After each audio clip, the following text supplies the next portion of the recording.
Բարի շաբաթ, սիրելի ընկերներ, Փառք Աստծո, որ Աստված մեզ տվեց կյանք, առողջություն, հնարավորություն գալու իր ոտքերի մոտ և սուրլու իր ճշմարտությունները, թող Աստված իր Սուրբ Հոգին մեր վրա թափի մեր մեղքերը և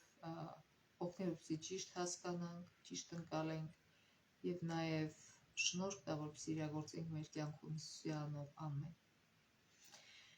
Շարունակում ենք Սաղմոսների ուսումնասիրությունը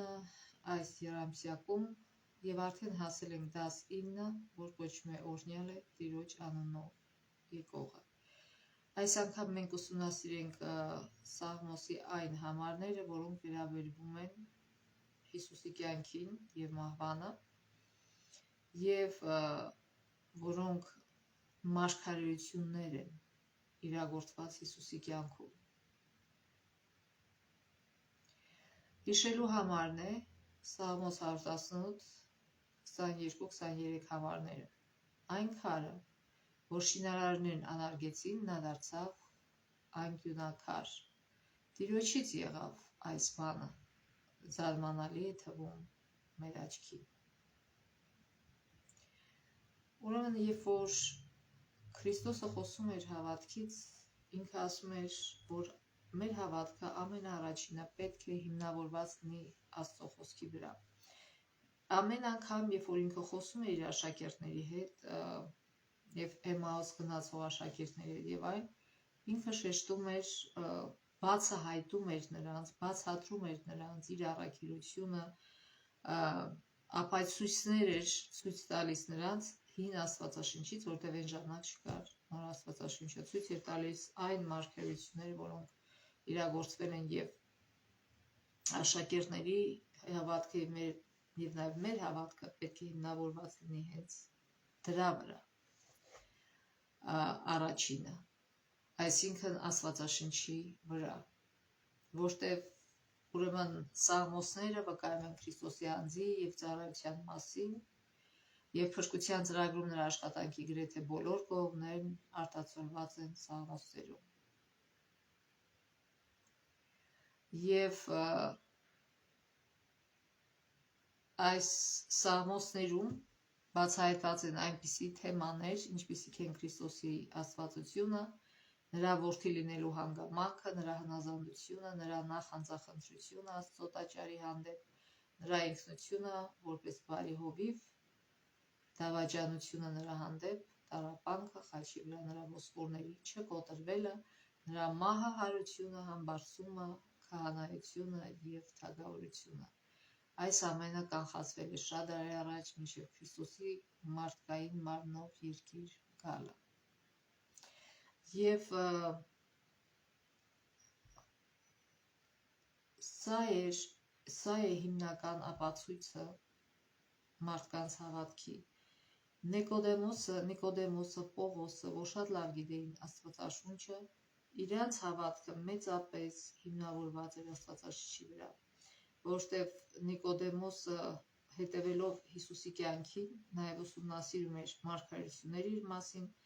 եւ հատ առ հատ տեսնում էր, թե ինչպես են այս մարգարեությունները իրագործվում Հիսուսի կյանքում,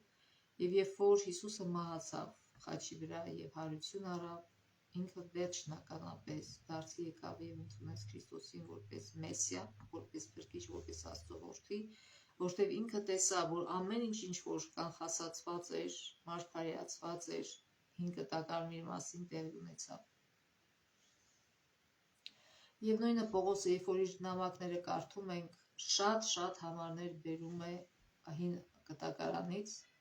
Քրիստոսի առաքելության վերաբերյալ եւ շատերը այդ համարներից են Սաղմոսներից են։ Այսօր մենք ուսումնասիրենք դրանք։ Կարդանք Սաղմոս 23 գլուխը, որ շատերս գիտենք, Դավթի Սաղմոսն է։ Տերն է իմ հովիվը եւ կարիք չեմ ունենալու։ Կարիք չի ունենալու ոչ թե նրա համար, որ ամեն ինչ կունենա, ինչ որ կա այս աշխարհի մեջ, բոլոր տեսակի մեքենաները, բոլոր տեսակի տները, ոչ, այլ կունենա այն, ինչ որ իրեն անհրաժեշտ է։ Մենք ունենք մի հատ փոքր ստամոքս, մենք ունենք մի հատ փոքր մարմին, դա որոշների մոտ մի քիչ մեծ է, այսինքն եւ նաեւ հոգեվոր էակ ենք, այսինքն Հիսուսը, երբ որ մենք հավատք ունենք, Հիսուսը բավարարում է թե մեր ֆիզիկական, թե հոգեվոր պահանջները։ Այս խոսքերը բավարարված մարդու խոսքերը։ Ես այսօր չունեմ ամեն ինչ, բայց ես նույն խոսքերը ասում եմ. Տերն է իմ հովիվը եւ կարիք չեմ ունենալու։ Ոչ մի բանի կարիք չունեմ, ինչ որ ինձ անհրաժեշտ է։ Կամ իմ փրկության համար պետք է։ Երկրորդ համար, նա կանաչ մարգագետիններում մե պարտացնում ինձ եւ հանդարտ ջրերի մոտ է տանում ինձ։ Այսինքն այստեղ, քանի որ Դավիթը հովիվ էր, ինքը ներկայացնում է իրեն որպես Աստծո գառ, այսինքն գառնուկ, որտեղ եթե մենք համարում ենք, որ Աստված է մեր հովիվը, ուրեմն մենք իր գառներն ենք, եւ փոխաբերական իմաստով խոսում է, ասում է կանաչ մարգագետինների նումը պարկեցնում ինձ, այսինքն արածում է, այսինքն ուզում է ասել ինձ անհրաժեշտ ուտելիքը եւ հանդարտ ջրերի մոտ է տանում ինձ եւ իմ անհրաժեշտ խմելիքը ես ունեմ եւ ոչ միայն ֆիզիկական, այլ նաեւ հոգեվոր։ Նա վերանորոգում է իմ հոգին, առաջնորդում է ինձ արդարության շավիղների մեջ իր անվան համար։ Այսինքն ոչ միայն ինձ ֆիզիկական կերակուր է տալիս, այլ նաև վերանորոգում է իմ հոգին, որտեղ մեր հոգին աղտոտված է, մաքրում է, սրբում է եւ նորացնում է, առաջնորդում է ինձ արդարության շավիղների մեջ, այսինքն ինչ որ մենք սովորեցինք նախորդից առաջ մենք սովորեցինք, որ Հիսուսը ներում է մեզ մեղքերը, հետո սովորեցինք, որ վերականգնում է մեզ, այսինքն արդարության շավիղներով, հետո սովորեցնում է, թե ինչպես արդար ապրել իր անվան համար, ոչ թե նրա համար, որ մենք լավն ենք, այլ իր անվան համար։ Եթե մահվանձորի մեջ էլ քայլեմ, չար բանից չեմ վախենա, որովհետև դու ինձ հետ ես, քո գավազանն ու ցուփը մխիթարում են ինձ։ Գավազան այստեղ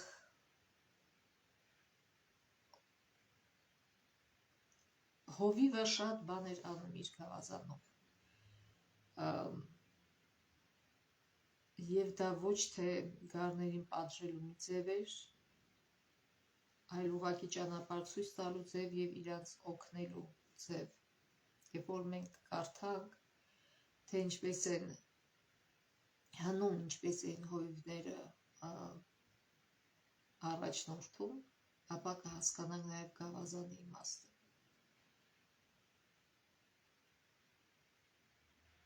Մխիթարում են, ասում են ինձ, գավազանը, ցուփը ոչ թե պատժում են, այլ մխիթարում են ինձ։ Այսինքն, գիտեք, երբ որ ճանջերը կամ այլ միջատներ ոչխարների վրա են հարձակվում, ոչխարը չունի մեր նման, այսինքն ունի, բայց չի կարող մեր նման այսպես անել եւ քշել։ Եվ այդ դեպքում անում էր հովիվը այդ գործը եւ ոչ միայն դա, այլ նաեւ ինչ որ բան էր քսում իրենց վրա, որ ճանջերը չնստեն իրենց եւ չանհանգստացնեն եւ դա անում էր իր գավազանով ու ցուփով էր քսում։ Դու սեղան ես պատրաստում իմ առջև իմ թշնամիների դիմաց, դու իմ գլուխն օծում ես յուղով, իմ բաժակը լեցուն է։ Այսինքն օշնությունների բաժակը, որ Աստված տալիս է մեզ, լեցուն է։ Դավիթը ընդամենը հովիվ էր, երբ որ այս Սաղմոսը գրեց։ Ընդամենը հովիվ եւ ամենափոքրն էր իր տան մեջ։ Իր ծնողների ամենափոքր զավակն էր։ Եվ ինքը ընդամենը հովիվ էր, ամբողջ օրը հովություն էր անում, գառներին էր հետևում, բայց ինքը ասում է իմ բաժակը լեփլեցուն է, ասում է ես օշնված եմ, իմ օշնությունների բաժակը լեփլեցուն է, որովհետև Դավիթի արժեքները տարբեր էին մեր արժեքներից։ Երբ որ ինքը տեսնում էր, թե ինչպես է ինքը հոգ տանում այդ գառների մասին, ինքը հասկանում էր, որ ինքն էլ մի գառ է Աստծո համար եւ Աստված իր մասին հոգ է տանում ամենանրբանկատ ձևով։ Այսպես բարիքը եւ ողորմությունը կգան իմ առջևից իմ կյանքի բոլոր օրերին։ Ուրեմն դու սեղան ես պատրաստում առջև իմ թշնամիների դիմաց, այսինքն Աստված պաշտպանում է մեզ մեր թշնամիներից,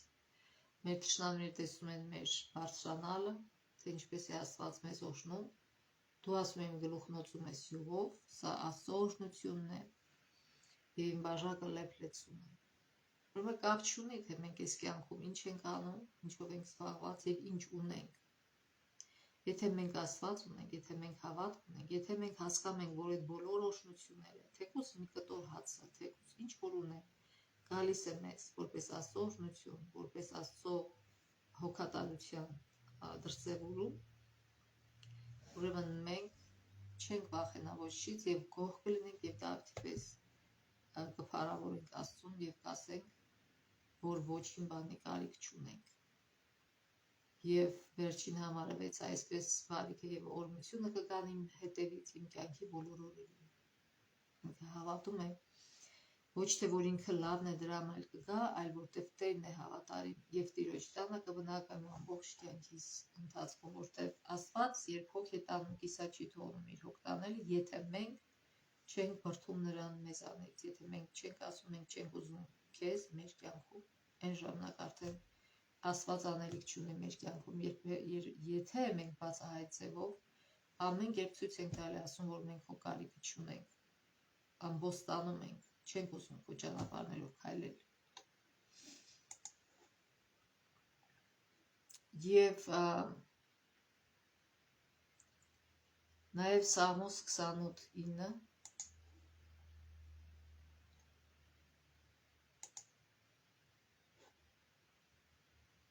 Հրկիր քո ժողովրդին եւ օրհնիր քո ժառանգությունը, արածեցրու նրանց եւ բարձրացրու նրանց մինչեւ հավիտյան։ Դες չի ասում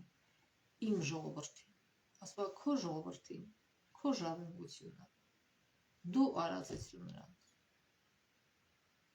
Որտեւ ինքը ժողովրդին չէր ընկալում որպես իր հարստանալու միջոց, որպես իր բարձրանալու միջոց, այլ ասում էր նրանք քո ժողովուրդն են եւ դու ինձ պատասխանատու ես դրել նրանց վրա։ Եվ ասում է այլ խոսքերով ասած իմ միջոցով օրհնիր նրանց, որտեղ ինքն էր իրենց տեսանելի ղեկավարը, արածեցրու նրանց եւ բարձրացրու նրանց մինչեւ հավիտյան։ Այսինքն ինչ էր կամենում Դավիթը իր ժողովրդի հանդեպ, նրանց ում վրա ինքը կարգված էր որպես թագավոր, ինչ էր ուզում։ Ուզում էր, որ նրանք մեռնեն, ուզում էր, որ նրանք աղքատ ապրեն, ինքն էլ այդ ֆոնի վրա լավ զգա իրան, ուզում էր, որ ամեն օրհնությունը միայն իրեն լինի, ժողովուրդը աղքատության մեջ լինի եւ անտերության մեջ, ոչ, ինքն էր աղոթում Աստծուն, ասում էր փրկիր քո ժողովրդին, օրհնիր քո ժառանգությունը, արածեցրու նրանց եւ բարձրացրու նրանց մինչեւ հավիտյան։ Այսինքն ինքը հասկանում էր, որ ինքը որպես մեղավոր մարդ չի կարող ճիշտ անել այս գործը եւ Աստծուց օրհնություն եւ ողորմություն եւ օգնություն էր խնդրում այդ գործը անելու մեջ։ Ասում էր ես հանձնում եմ քեզ իրենց, բայց իր միջոցով էր Աստված օրհնում նրանց եւ օգնում։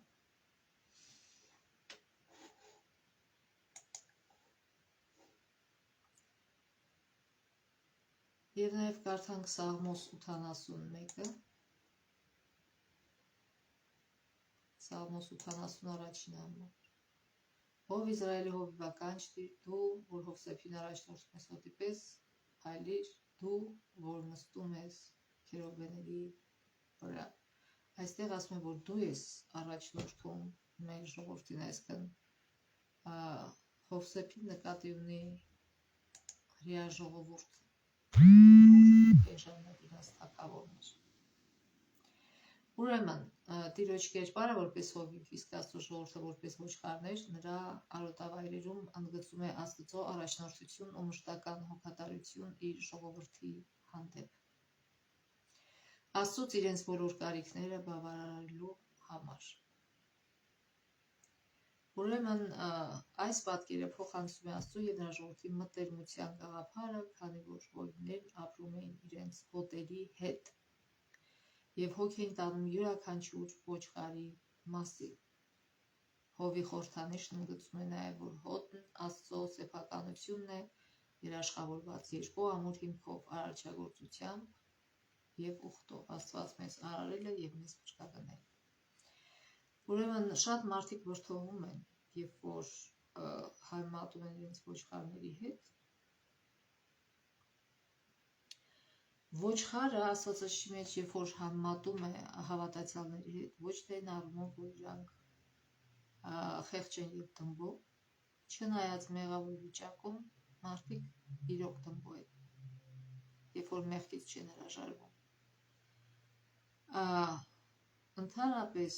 այս բառը, ոչխար բառը, հոմանիշն է այն մարդկանց, որ սխալ են անում մի բան, սխալ են անում և իրանց անվանում են այս բառով։ Բայց երբ որ Աստվածաշունչը համեմատում է, այո, նա նկատի ունի և այդ մոմենտը, որ մենք, քանի որ մեղավոր մարդիկ ենք, սխալներ ենք գործում անդադ և չենք կարողանում ճիշտ վարվել ամեն ժամանակ, բայց նաև այս համեմատությունը ընդգծում է այն միտքը, որ իրենք լսող են և ոչ թե լսում են պատահած ինչ-որ մեկի, ոչ թե ենթարկում են բոլորին, այլ միայն իրենց հովին։ Իրանք ճանաչում են իրանց հովի ձայնը և ասում են մեկ-մեկ իրանց առաջնորդում է, ամեն մեկին անհատական հոգ է տանում նրանց մասին։ Ուրեմն ինչքան էլ օտար մարդը իրանց կանչի, իրանք ձենը չեն ճանաչում, իրանք չեն գնա այդ ձենի։ Ինչու Հիսուսը, այսինքն ինչու Աստվածաշունչում չհամեմատվեցին կովերի հետ կամ եզերի հետ կամ այծերի հետ, այլ ոչխարների։ Տեսեք, օրինակ 20 տարիներ առաջ ավելի շատ, երբ որ Հայաստանում մի անգամ գյուղ գնացի և այդ կինը ուներ կով, մի հատ երկու հատ չէ։ Կովը արածում էր այգում և հետո ժամանակ եկավ, որ ինքը գոմ ուղարկի կովին։ Կովը չէր ուզում։ Ինչքան էլ այս կինը կանչում էր, էլ գոռում էր, էլ ջղայնանում էր, էլ ընկնում էր հետևից, կովը փախնում էր։ Չէր ուզում մտներ գոմ։ Նույն ձևի, ինչպես եք պատկերացնում եզներին։ Եզներն էլ չհնազանդվող կենդանիներ են և նաև այծերին ընդհանրապես այծերը։ Եվ դրա համար էլ Աստված իր ժողովրդին համեմատում է ոչխարի հետ և հույս ունի, արտահայտում է, որ իր ժողովուրդը իրեն կլսի, կհասկանա, որ միայն որ մենք հուսացած է, որ մենք կհասկանանք, որ միայն իր մեջ ունենք պաշտպանություն և հոգատարություն, կամ էլ որ ասում են անմեղ գառնուկ է, չեն ասում անմեղ կովիկ է, կամ անմեղ եզ է, կամ այծ, չեն ասում են անմեղ գառնուկ է, որտեղ ոչխարները տարբերվում են իրենց բնավորությամբ պես մյուսներից։ Իրանք լսող և որոշ առումով անմեղ են, անմեղ կենդանիներ են և իրենց առավելությունը նրանումն է, որ իրենք հասկանում են, որ իրանք չգիտեն ճիշտ ճամփան որն է և լիովին վստահում են իրենց հովին։ Իսկ եթե չվստահես, կգնաս կկորես։ Ուրեմն դրա համար էլ Աստվածաշունչը համեմատում է իր ժողովրդին ոչխարների հետ։ Մենք պետք է ուրախանանք, որ եթե Աստված մեր հովիվն է, ինքը մանրամասն հոգ է տանում մեր մասին։ Մենք թողնված չենք, ինքը մեր հովիվն է։ Ոչ թե մենք անգլուխ, անտեր թափառում ենք սարերու, ձորերում ու չգիտենք ինչ անենք, որ մարդը մեղավոր վիճակում է և մերժում է Աստծո ներկայությունը իր կյանքում, այո, ինքը նմանվում է հենց այդպիսի ոչխարի, որին Հիսուսը գնաց փնտրելու իր 99 ոչխարը թողեց, գնաց մեկին փնտրելու, որը կարծել էր, թե ինքը մենակ առանց հովի առաջնորդության կարող է յոլա գնալ եւ ուղղակի կորել էր։ Եվ հովիվը գնաց եւ գտավ եւ ուրախացավ եւ բերեցին իրեն։ Մենք պետք է սա պարզ հասկանանք, ոչ թե նեղանանք, երբ որ Աստվածաշունչը համատում է մեզ ոչխարների հետ։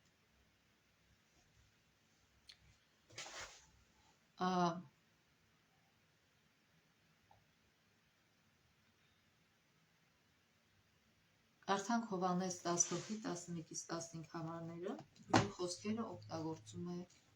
Հիսուսը։ Ասում է. Ես եմ բարի հովիվը։ Բարի հովիվը իր կյանքը ոչխարներուն համար կդնե։ Բայց վարձկանը, որ հովիվ չէ, ու ոչխարները իրը չեն, երբ կտեսնե, որ գայլը կուքա, կթողո ոչխարները կփախչի, եւ գայլը կհափշտակե ոչխարները, ու զանոնք կցրվե, եւ վարձկանը կփախչի, բասնզի վարձկան է ու ինք հոգ չներ ոչխարներուն համար։ Ես եմ բարի հովիվը, կճանչնամ իմիններս ու կճանչեցվին իմիններս։ Ինչպես հայրը զիս կճանչնա, ես հայրը կճանչնամ ու իմ կյանքս ոչխարներուն համար կդնեմ։ Այսինքն մեր աշխարհային հովիվը, որ պրեզիդենտ է կամ չգիտեմ ինչ է, կարող է բոլորին այսպես չլինել, այլ վարձկան գայլ լինել, որ բոլորովին չի հետաքրում իր ժողովրդի վիճակը, այլ ուղղակի վարձվել է ինչ-որ մարդկանց կողմից, ուրիշների կողմից, փող է ստանում դրա համար, որպեսզի հակառակը ոչնչացնի այդ հոտը։ Եվ կարող է ասում են շատերը գայլ են, բայց ոչխարի մորթով ծածկված։ Բայց սա չպետք է մեզ հուսահատեցնի, որտեղ եթե մենք ընդունել ենք Քրիստոսին, Քրիստոսն է մեր հովիվը։ Եվ շատ եկեղեցու հովիվներ, որոնք հոգևոր հովիվներ են, այսինքն պրեզիդենտը, աշխարհիկ հովիվը պետք է մտածի իր ժողովրդի ֆիզիկական կարիքների մասին։ Պետք է մտածի, թե ոնց բավարարել այդ կարիքները։ Հա, տարբեր ձևերով է լինում։ Իսկ հոգևոր հովիվը պետք է մտածի հոգևոր կարիքների բավարարման համար։ Պետք է դաստիարակի ու խրատի հոգևոր ձևով։ Եվ եթե մեր թե աշխարհիկ, թե հոգևոր հովիվները զլանում են կամ նվիրված չեն կամ ուղղակի հենց այնց են գործանում եւ բոլորին հետաքրքրված չեն իրենց հոտի բարիքի մեջ, պետք չէ հուսահատվել, որովհետեւ մարդ են եւ մարդկանցից շատ բարիք հնարավոր չէ սպասել, մեղավոր մարդիկ են մանավանդ եթե ճշմարիտ հավատացյալ մարդիկ չեն, պետք չէ հուսահատվել, որտեղ մենք ունենք բարի հովիվ եւ այդ բարի հովիվը Հիսուսն է։ Եթե մենք մեզ դնում ենք իր թևերի տակ, ինչպես որ ասում է, քանի անգամ ուզեցած ես իմ թևերի տակ հավաքել, եթե մենք վստահում ենք իր խոսքին, եթե մենք հնազանդվում ենք իրան, եթե մենք վստահում ենք իրան, ուրեմն չենք հուսահատվի, չենք հիասթափվի, ինչպես որ աշխարհիկ կամ հոգևոր մարդ հովիվներից։ Միակ ճշմարիտ հովիվը Հիսուսն է։ Պետք չէ մարդկանցից սպասել այն, ինչ որ իրենք չեն կարող տալ։ Իհարկե դա չի արդարացնում իրենք ինչքան հնարավոր է պետք է նմանվեն Հիսուսին։ Բայց Հիսուսը եւ մեր աշխարհիկ հովիվն է, եւ մեր հոգևոր հովիվն է, մեր ամեն ձևի հովիվն է, ինչպես հետագա մեսակոսում ասենք, նաեւ մեր թագավորն է եւ մեր քահանայապետը։ Եվ իսկական հովիվը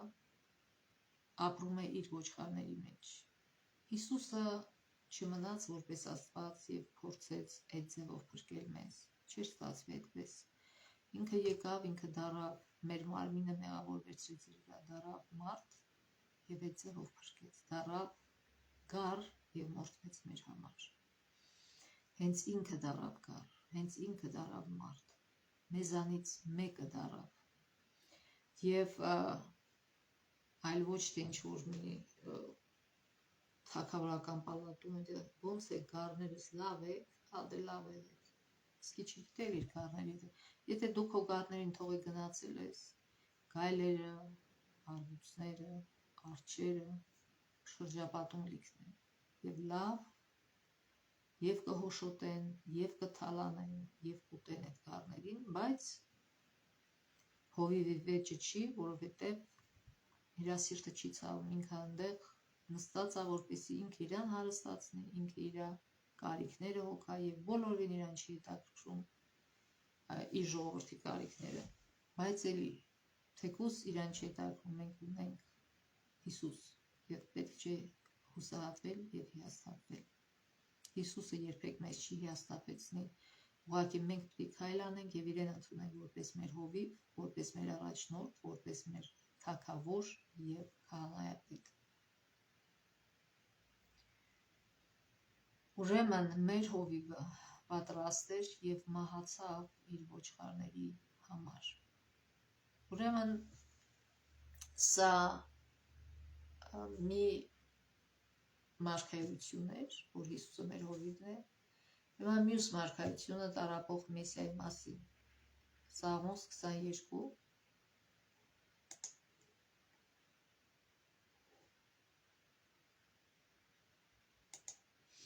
որոշ համարներ կարդամ։ Աստված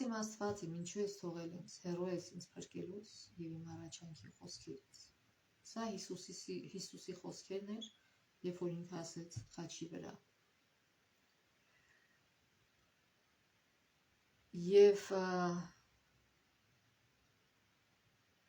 ասում ես քեզ որդը եմ, ոչ թե մարդ, 6-րդ համարը, մարդկանց նախատինք եւ ժողովրդի անարգան։ Բոլոր ինձ տեսողները ծաղրում են ինձ։ Այստեղ Մեսիան համատում է որդի հետ, ինչի որտեվ որդին կարող է նույնիսկ չնկատել, համարական է վերաբերում որդին։ Չնայած ինքը անմեղ կենդանի է, մենակ կենդանի միջատ է եւ միայն օգուտ է բերում, մենք գիտենք ինչպես են իրանք հողը բարելավում։ Եվ ուզում եմ ասել, այդպես արհամարված եմ, որդի տեղ եմ ինձ դրել։ Բոլոր ինձ տեսողները ծաղրում են ինձ, բացում են իրենց թրթունքները եւ իրենց գլուխը շարժում, ասում են. նա հուսած տիրոջը թող ազատի դրան, թող փրկի, որտեղ հավանել է դրան։ Հիշում եք Աստվածաշունչի այս բոլոր համարները, չված են կարդալ։ Նույնն են ասում Հիսուսին։ Հուսացել ես քո հորը, դե թող ազատի քեզ, բան չես կախված, բան չես տարա այդ խաչի վրա եւ ինչ ես տարապում։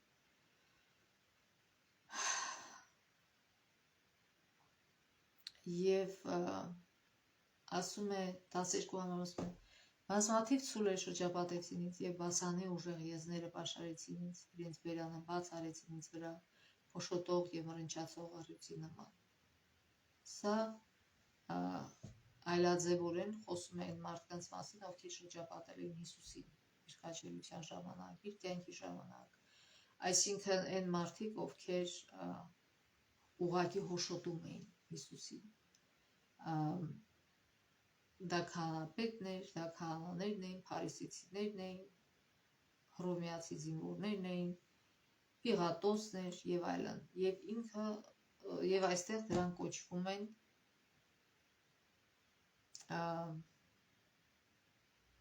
ցուլեր, եզներ, իրենց բերանը բաց արեցին ինձ վրա հոշոտող եւ մռնչացող առյուծի նման։ Ես հաֆեցի ջրի պես եւ իմ բոլոր ոսկորները լուծվեցին, սիրտս իմ որովայնում հալած մոմի պես եղավ։ Զորությունս չորացավ խեցու պես, լեզուս կպած իմ քիս եւ դու մահվան հողի մեջ դրեցիր ինձ։ Սա լեզուս կպած է իմ քիս, Հիսուսը 2 անգամ խաչի վրա ասեց ծարավ եմ։ Եվ իրան ջրի տեղը տվեցին հացախ։ Որտև շները շրջապատեցին ինձ եւ չարերի ամբոխը պաշարեց ինձ, ծակեցին իմ ձեռքերն ու ոտքերը։ Այս նախադասությունը լրիվ ապացույց է, որ այս մարգարեությունը Հիսուսի մասին է։ Որովհետև Դավթի ձեռքերն ու ոտքերը ոչ մեկ չի ծակել երբևէ։ Ուղղակի Դավիթ այստեղ մարգարեանում է Հիսուսի մասին։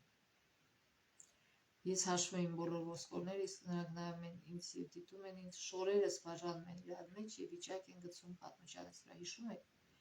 որ զինվորները իր պատմությանի վրա վիճակ էին գցում։ Բայց դով իմ Տեր, մի հեռացիր, որ մի զորություն շտապիր ինձ օգնության։ Ազատիր իմ անձը սրից եւ իմ կյանքը շանզորությունից։ Փրկիր ինձ առյուծի բերանից եւ այրի ցլերի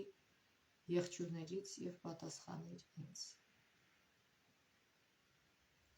Եվ հետո 22 համար գովաբանում է ասում, ես քո անունը պատմելու իմ եղբայրներին, բազմության մեջ որ ներքելու են քեզ։ Ով Տիրոջից վախեցողներ, որ ներքեցեք նրան, ով Հակոբի բոլոր զավակներ, փառավորեցեք նրան եւ վախեցեք նրանից, ով Իսրայելի բոլոր զավակներ։ Այսքան տեսեք, ինչքան շատ ապացույցներ կա, ուղղակի ճշգրիտ ձևով մարգարեություններ, որոնք ճշգրիտ ձևով իրականացան Հիսուսի կյանքում, զարմանալի ճշգրտություն, որը իր մասին մարգարացել են հազարավոր տարիներ առաջ, բայց իրագործվեց իր կյանքում, եւ դա հիմնական ապացույցներից մեկն էր, որ Հիսուսը իրոք Մեսիան էր։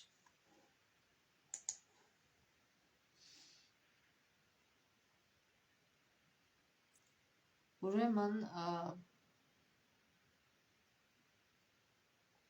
Հորից Քրիստոսի բաժանված լինելու տառապանքը, որի պատճառը այն էր, որ Քրիստոսը իր վրա վերցրեց ողջ աշխարհի մեղքերը, կարող են ընկալելի լինել, երբ դիտակցենք նրանց մտերմության աստիճանը, նրանց աննախադեպ միասնությունը։ Այսինքն, այո, Հիսուսը ֆիզիկապես տառապում էր, բայց այդ տառապանքի համար չէր, որ ինքը մտահոգ էր, այլ որ հիմա իր վրա դրված էր աշխարհի բոլոր մարդկանց բոլոր մեղքերը,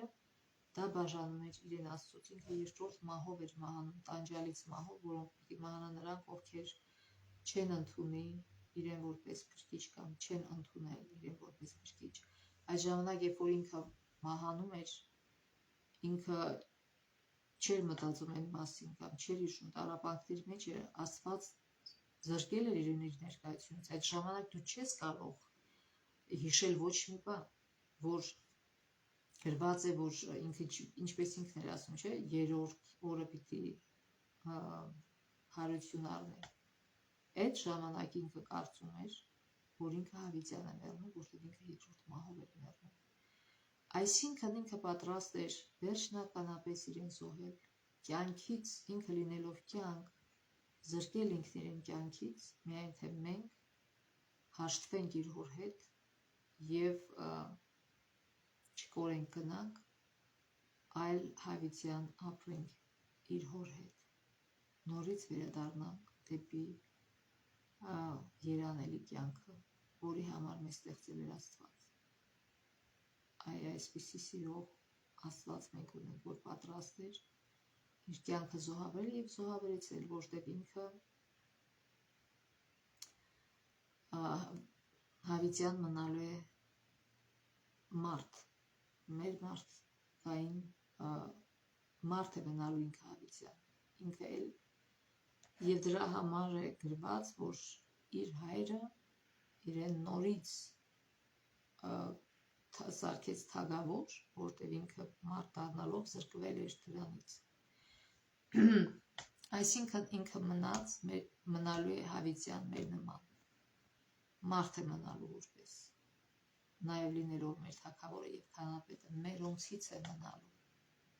Դա շատ մեծ պատիվ է մարդկության համար, ոչ թե հրեշտակ դառավ, ոչ թե, այլ դարձավ ընկած վիճակում մարդու մարմնի մեջ մտավ։ Այսինքն մարդ առավ, երբ որ մարդ անկած վիճակում էր, ոչ թե սուրբ վիճակում, այլ անկած վիճակում։ Ինքը ամեն ինչ զոհաբերեց մեր փրկության համար, այսպիսի փրկիչ մենք ունենք։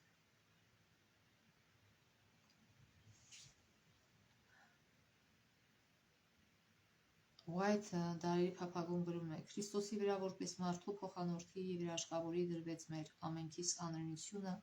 նա օրինազանց համարվեց, որպեսզի մեզ ազատի օրենքի պատժեց։ Ադամի հետևորդներից ամեն մեկի մեղքը ճնշում էր նրա սիրտը։ Մեղքի հանդեպ Աստծո բարկությունը, նրա սարսափելի դժգոհությունը,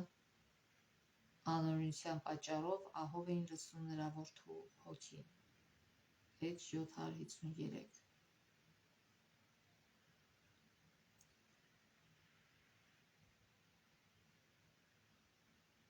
Ուրեմն Աստված հավատարիմ մնաց իր ուխտին և հավատարմորեն իր որդուն ուղարկեց, ով հավատարմորեն իր կյանքը զոհեց, մինչև վերջ արեց իր գործը և փրկեց մարդկանց։ Աստված հավատարիմ է իր ուխտին, բայց ոչ թե նրա համար, որ մենք լավն ենք, այլ որտեղ ինքն է լավ, ինքն է հավատարիմ։ Կարդանք Սաղմոս 89 27 համարը։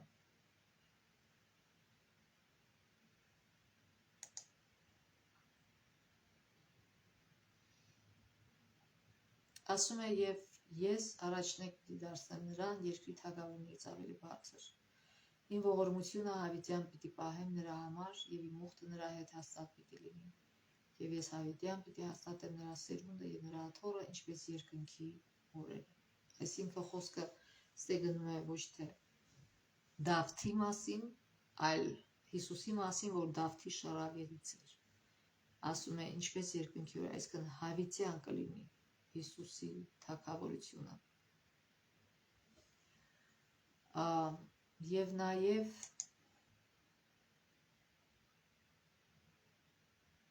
38-ից 46 համարները նույնն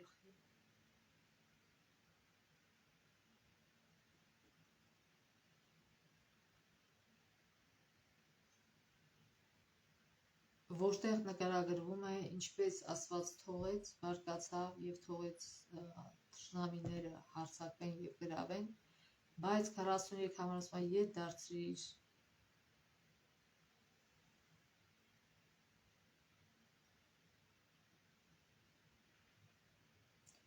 46 համարը Տեր, մինչև երբ պիտի թաքցնես քո անձը և քո ցասումը պիտի բորբոքվի կրակի պես։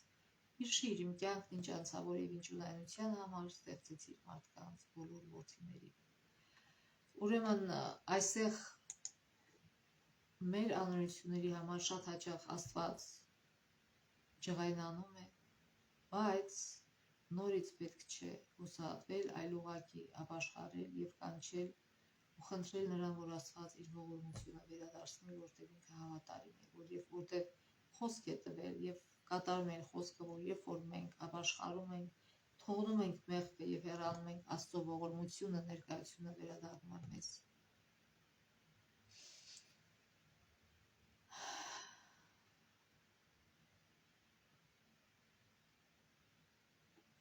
Մի խոսքով, թեև մարդը չպահեց ուխտի շրջանակներում իր պատասխանատվությունը,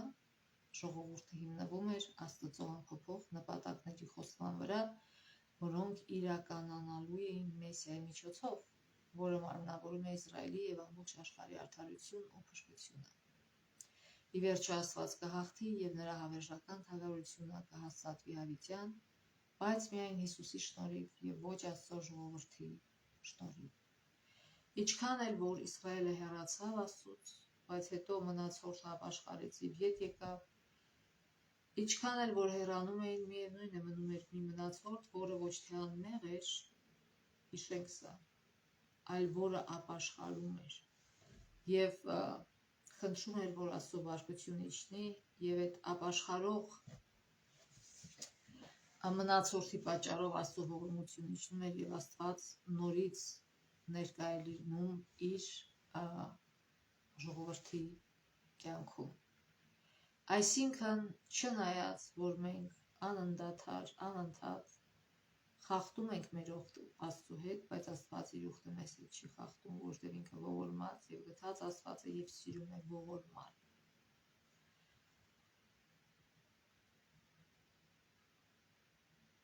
Եվ Կողոսացիներ 1:15-ում ասում բոլոր արարածներից առաջ ծնված, սա չի նշանակում, որ Հիսուս ծնված էր։ Սա չի նշանակում,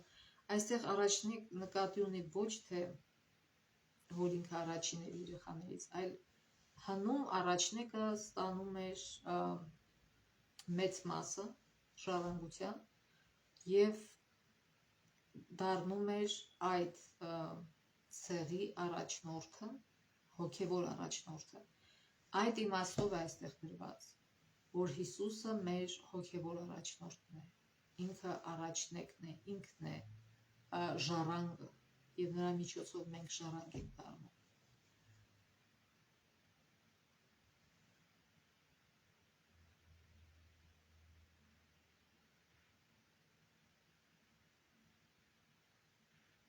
Արդեն Կողոսացիներ 1:16 եւ 20-22 համարները, Կողոսացիներ 1:16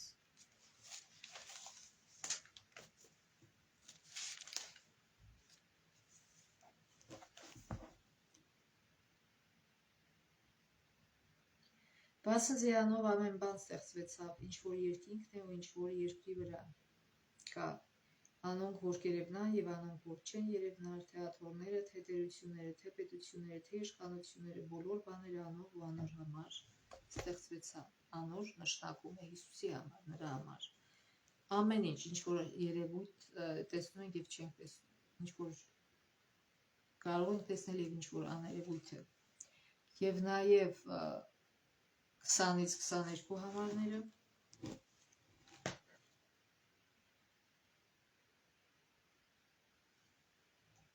Եվ անով ամենքը հաշտեցնե իրեն հետ, խաղաղություն ունելով խաչին վրա թափած իր արյունովը, թե երկնքի վրա եւ թե երկնքի մեջ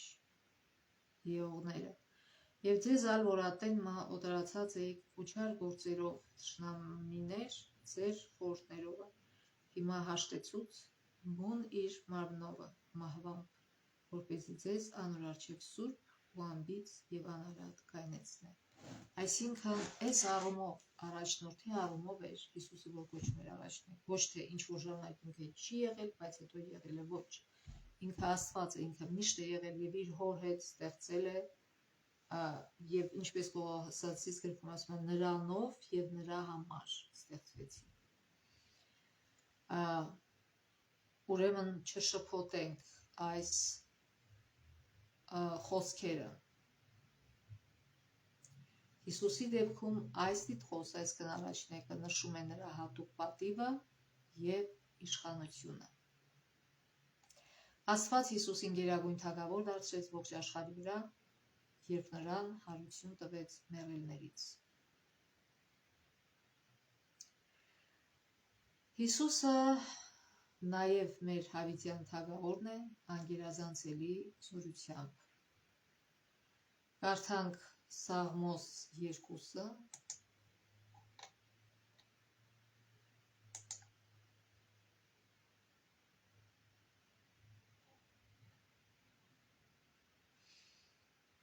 ասում է ինչու են խռովություն անում հեթանոսների վազգերուն այն են մտածում։ Երկրի թագավորները վեր են կենում եւ իշխաններն իրար հետ խորհուրդ են անում Տիրոջ դեմ եւ նրա օծյալի դեմ, ասելով. «Օտրենք նրանց կապանքները եւ նրանց շիվաները դեն նետենք մեզնից»։ Այսքան մենք չենք ուզում գազանվել Աստծուն։ Երկնքում բնակվողը ծիծաղում է, Տերը ծաղրում է նրանց։ Այն ժամանակ նա պիտի բարկությամբ խոսի նրանց հետ եւ իր զայրույթով շփոթեցնի նրանց ասելով. «Ես օծեցի իմ թագավորին իմ սուրբ Սիոն լեռան վրա»։ Պիտի հայտարարեմ հրամանը, Տերն ասաց ինձ. «Դու իմ որդին ես, ես այսօր ծնեցի քեզ»։ Տեսեք, նույն խոսքերը կրկնում է Կողոսացիս գրքում, բայց ոչ թե նրա համար, որ Հիսուսը չկար եւ ծնվեց, ոչ, ասում է Հիսուսը որդի դառավ, Մարիամի մեջ, Մարիամի միջոցով ծնվեց, Խնդրիր ինձնից եւ ես հեթանոսներին քեզ ժառանգություն կտամ եւ երկրի ծայրերը քեզ ունեցված։ Այսինքն սա մարգարեությունը Հիսուսի ծնունդի մասին որպես Աստծո որդի։ Երկաթե գավազանով նրանց կջարդես եւ բրուտի ամանեպես կշրես նրանց։ Արդով թագավորներ, խոհեմացեք, խրատվեցեք, ով երկրի դատավորներ։ Բախով ծառայեք Տիրոջ եւ դողալով ցնծացեք։ Որդուն համբուրեցեք, որ չբարկանա, եւ դուք չկորչեք ճանապարհի մեջ։ Ինչ է նշանակում որդուն համբուրել։ Իր արձանը համբուրել, որ շատերը այդպես են ոչ։ Նշանակում է հարգեք եւ հնազանդվեք իմ որդուն, որտեղ շուտով պիտի բորբոքվի նրա վարկությունը երան իրանց, որ ապավինել են նրան։ Եվ նաեւ կարդանք Սաղմոս 110 1-3 համարները։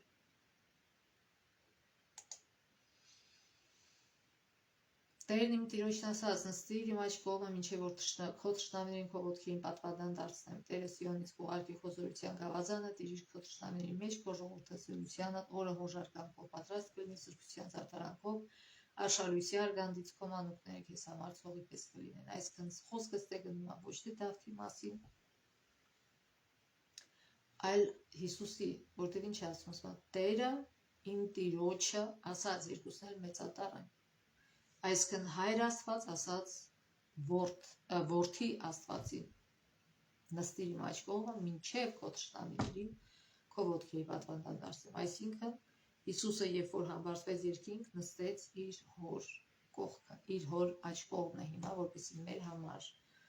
ծառայի, մեր թագավորը լինի։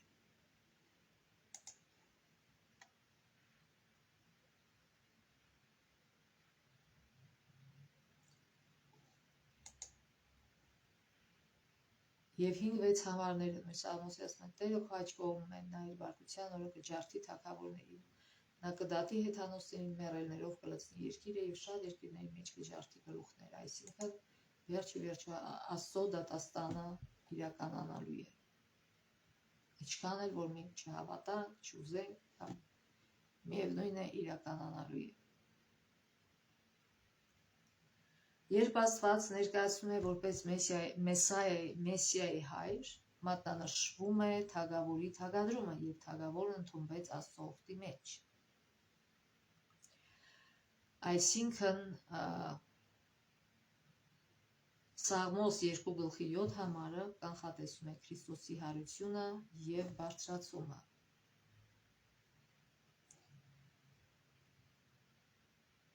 Որպես նոր հավիտենական ուխտի եւ Քրիստոսի թագավորական քանայության աշխարհույս։ Մեսիան նստած է Աստծո աջ կողմում որպես մեկը, ով աննախադեպ պատիվ եւ իշխանություն ունի։ Ի վերջո, Քրիստոսը բացարձակ հաղթանակ կտանի իր թշնամիների նկատմամբ, ինչպես նշված է այդ մարգարեության մեջ։ Մարգարեության մի մաս արդեն իրագործվել է եւ բնական է, որ մյուս մասն էլ անպայման կիրագործվի։ Հավատանք թե չհավատանք։ Okay, երբ որ գրված է, որ ոտքերի տակ պատվանդան, թշնամիներին ոտքերի տակ պատվանդան դարձնելը մի պատկեր է, որն արտացոլում է հին մերձավոր արևելքի թագավորների սովորությունը, որի համաձայն նրանք իրենց ոտքերը դնում էին պարտված թշնամիների վզին, ցույց տալու նրանց նկատմամբ իրենց լիակատար գերակայությունը։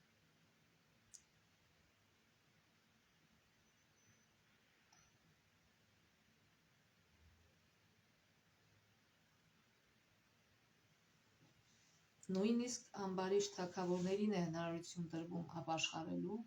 եւ Մեսիային ենթարկվելու։ Ցավոք, քչերն են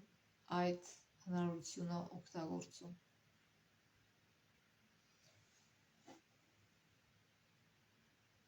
Քրիստոսի վերջնական հաղթանակի շատ պատկերավոր նկարագրություն բերված է Դանիելի մարգարեության 7-րդ գլխի գալուստի նախորդող տեսարանում, որը ցույց է տալիս, որ դատաստանից հետո իրավունք է տրվում ամենաբարձրյալի սուրբերին։ Դանիել 7:22 Հաստատվում է նրա թագավորությունը եւ նրա թագավորությունը հավիտենական թագավորություն է։ Դանիել 7:27 Ուզում եք կարդանք Դանիել 7:27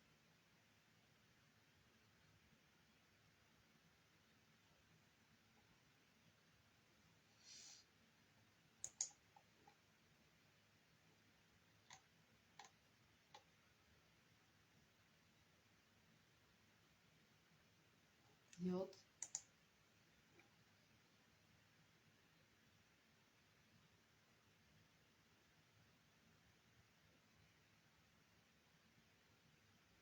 27 մի քիչ ավելի բարձր կարդանք 26 համարում, բայց դատարանը պիտի բազմի և նրա իշխանությունը պիտի վերցվի, որպեսզի ոչնչացվի ու իսպառ կոչվի։ Ում իշխանությունը, ով որ բարձր դեմ խոսքեր է խոսելու, 25 համարն է դա ասում։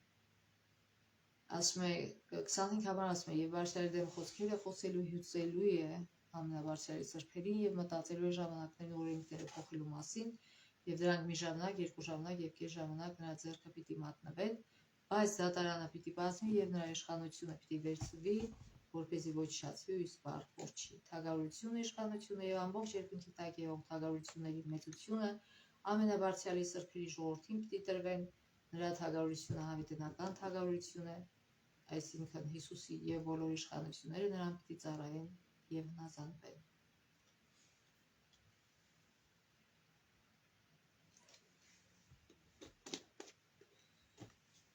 Այսինքն այն հավատացյալները, որ հիմա ընդունում են, որ այո, իրենց թագավորը Հիսուսն է, դա նրանց համար շատ հաճելի իրադեպ է լինելու, դեպք, որը շատ տհաճ է լինելու Հիսուսի հակառակորդների համար։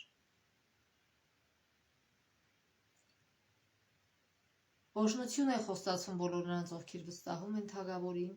մեծատար թագավորին, այսինքն Հիսուսին, եւ ժողովուրդ ուրախանում է Մեսիայի գերագույն իշխանությամբ ու արդար թագավորությամբ։ Որքան հաճելի է իմանալ, որ ի վերջո բարին կհաղթի չարին, արդարությունը կհաղթանակի եւ ցավն ու տառապանքն ընդմիշտ կվերանան մեր կյանքից։ Ինչպես պետք է այս ճշմարտությունը մեծ մխիթարի, երբ հիմա մարդկային տեսանկյունից չարը կարծես թե բարգավաճում է։ Եվ վերջում ասենք, որ Հիսուսը ոչ միայն մեր թագավորն է, այլ նաև հավիտենական քահանա Մելքիսեդեկի կարգի պես։ Աստված Մեսիային հավիտենական թագավորությամբ է օժտում, ինչպես կարդացինք, եւ բարձրագույն աստիճանի քահանայությամբ Մելքիսեդեկի կարգի պես։ Տերը կնքում է իր խոսքը հանդիսավոր խոստումով, Եբրայեցիներ 6:18։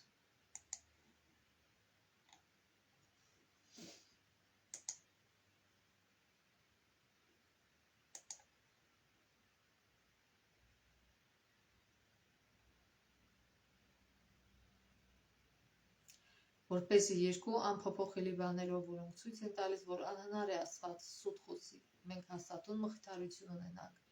մենք, որ ապավինելով կարճեցինք մեզ առաջարկված հույսից,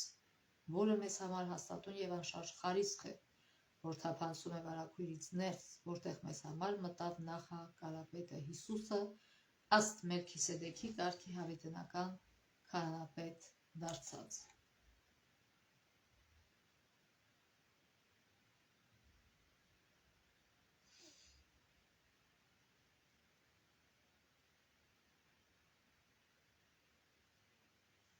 Ուրեմն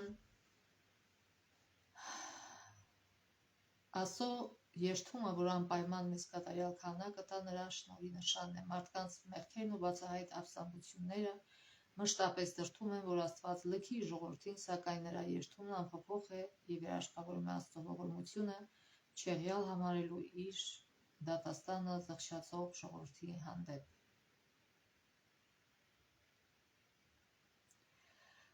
Ուրեմն, երբ Սուրբ Գիրքը հիշատակում է զոհ մատուցող թագավորներին կամ մարդկանց, ենթադրվում է, որ նրանք զոհը բերում էին քահանաներին, որոնք իրապես մատուցում էին նրանց, որտեղ ինքը թագավորը իրավունք չուներ զոհ մատուցել։ Այստեղ մեր աշխարհում բաժանված են աշխարհիկ ղեկավարությունը եւ հոգեվոր ղեկավարությունը։ Բայց Հիսուսը լինելու է եւ մեր թագավորը, իսկ աշխարհիկ, ինչպես ասում են, եւ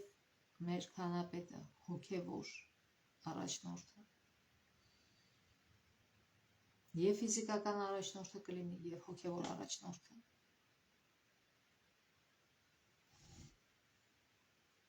Հին գտականում երբեք չի խոսում Դավիթ թագավորի կամ իսրայելական որևէ թագավորի մասին, որը կունենա Մելքիսեդեկի կարգի քահանայություն։ Ուրեմն այդ խոսքերը 117 Սաղմոսում, 110 Սաղմոսում վերաբերվում է Հիսուսի քահանայությանը։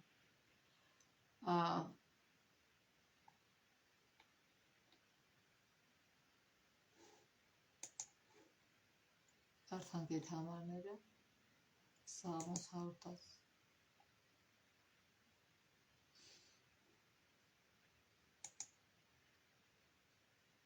Մենք կարդացինք 4-րդ համարը, 110 4-րդ համարը։ Տերը երդվեց եւ չի զղջա, դու հավիտյան քահանա ես Մելքիսեդեկի կարգի պես։ Տերը քո աջ կողմն է, նա իր բարկության օրը կջարդի թագավորին։ Այսինքն Պողոս առաքյալը Եբրայեցիս գրքում օգտագործում է հենց այս Սաղմոսի մեջի համարները։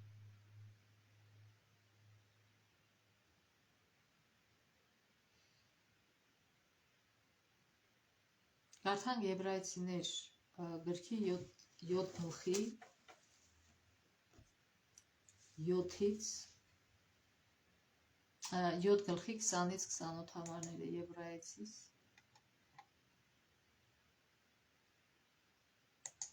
7 գլխի 20-ից 28 համարները։ Եվ որքանով որ նա առանց երդման չեղավ, որտեղ ոմանք առանց երդման են քահանադարձել, բայց նա երդումով նրա միջոցով որ նրան ասեց երդվեց Տերը ու չի զղջա դու հավիտյան քահանա ես։ Սաղմոս 114։ Տեսեք, Սաղմոսի բառերն է մեջ բերում Պողոս այստեղ։ Այսինքն դա մարգարեություն էր Հիսուսի քահանապետ լինելու մասին։ Նույն չափով էլ Հիսուսը երաշխավոր եղավ լավագույն ուխտի, այդուհանդերձ շատ քահանաներ են եղել, որտեղ ման արգելք է լինում, որ նրանք մշտական քահանա մնան, բայց սա հավիտենական մնալու պատճառով անանց քահանայություն ունի։ Ուստի եւ կարող է փրկել նրանց, ովքեր իր միջոցով մոտենում են Աստծուն, որտեղ միշտ կենթանի է, որպեսզի նրանց համար բարեխոս լինի։ Այսինքն քահանան որպեսզի բարեխոսեր, ինքը առաջին իր մեղքերի համար էր զոհ մատուցում ամեն անգամ, որ հետո նոր ժողովրդի համար զոհ մատուցեր, բայց Հիսուսը ինքը իր արյունով զոհ մատուցեց եւ մի անգամ, պետք չէ որ երկրորդ, երրորդ, չորրորդ անգամ լինի, ինքը մի անգամ զոհվեց եւ իր զոհով փրկագնություն բերեց, դարձավ հավիտենական քահանա, քահանայապետ, որտեվ ուրեմն ուստի եւ կարող է փրկել նրանց, ովքեր իր միջոցով մոտենում են Աստծուն, որովհետև միշտ կենթանի է, որպեսզի նրանց համար բարեխոս լինի։ Մեզ այսպիսի քահանապետ էր պետք, սուրբ անմեղ, անարատ, մեղավորներից զատված ու երկնքից վեր բարձրացած, որը ինչպես ուրիշ քահանապետներ պետք չունի ամեն օր նախ իր մեղքերի համար զոհ մատուցելու եւ հետո ժողովրդի մեղքերի համար, քանի որ նա մեկ անգամ կատարեց այդ ինքն իրեն պատարագ մատուցելով։ Օրենքը քահանապետներ է կարգում տկարություն ունեցող մարդկանց, բայց երդման խոսքը, որ օրենքից հետո է գալիս, կարգում է որդուն, որ հավիտյան կատարյալ է։ Ուրեմն լինելով Աստված թագավոր եւ հավիտենական քահանա, Քրիստոսը աննախադեպ գերազանցություն ունի երկրային քահանաների եւ թագավորների նկատմամբ, այնպես որ մենք կարող ենք հույս փայփայել։ Քրիստոսը հաստատում է գերագույն ուխտը, որը հիմնված է ոչ թե մարդկային խոստումների, այլ Աստծո երդման վրա։ Նա ծառայում է երկնային սրբարանում, նրա քահանայության վրա չի ազդում մեղքը կամ մահը, ինչպես դա կարող էր սպառնալ երկրային քահանաներին։ Այդպիսով նա կարող է հավերժ բարեխոսել ու փրկել իր ժողովրդին։ Քրիստոսի որպես կատարյալ ու կարեկից քահանայի հաշտեցման աշխատանքը իր ժողովրդի Աստծո ներկայության մեջ մնալու հարատև երաշխիք է տալիս։ Այսինքն մենք չպետք է հիասթափենք եւ հուսահատվենք, որտեղ մենք ունենք հավերժ, կենթանի թագավոր եւ քահանա երկնքում, որ միշտ բարեխոսում է մեր համար եւ օգնում է մեզ։ Քրիստոսի թագավորական քահանայությունը կվերացնի չար իշխանությունը ոչ միայն մարդկանց սրտերում, այլև աշխարհում։ Նա կպահի երկրորդ Սաղմոսի խոստումը, որ յուրաքանչյուր ազգ և կառավարիչ ենթարկվելու է Քրիստոս Հիսուսի արքայական դատաստանին։ Հիսուսի հրաշալի թագավորական քահանայությունը պահանջում է մեր բացարձակ հնազանդություն ու վստահությունը։ Եվ վերջում կարդանք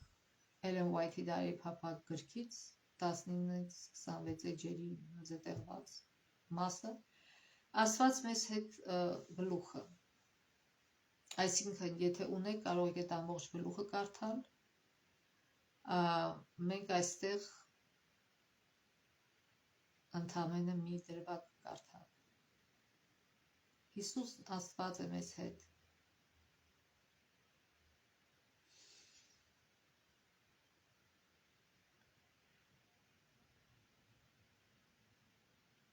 Լքվածության ու տառապանքի մարտական աղոթքներում։ Նա Աստված է մեզ հետ արդարության ու ազատագրման աղաղակներում։